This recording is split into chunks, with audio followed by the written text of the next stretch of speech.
Hello everyone, good morning and welcome to Bongski Kitchen. So today, ito isi-share ko sa inyo isa sa mga ulam namin ngayong lunch.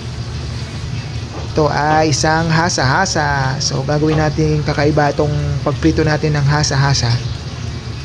Okay? So come on, let's go. Let's start.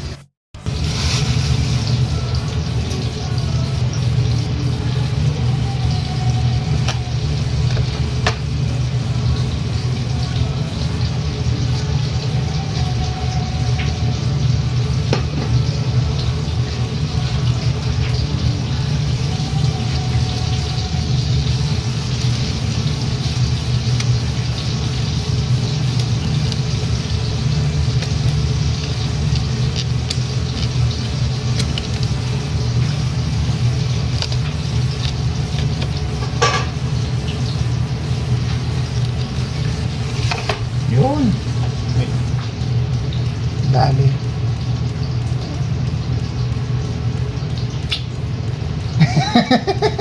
So ayan na po, naiba ko na po siya, style daing siya.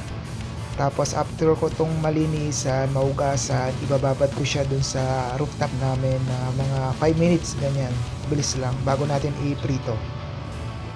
Yan na po, naugasan ko na po siya. So ang gagawin natin ay titimplahan muna natin siya ng asin at paminta. Ayan.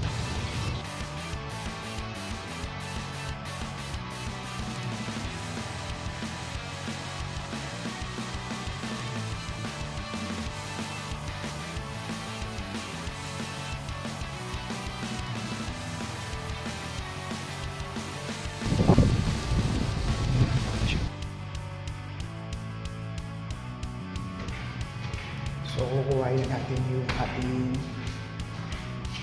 ina. Ito na po yung ating mga binilad kanina. So, pwede na siyang iprito.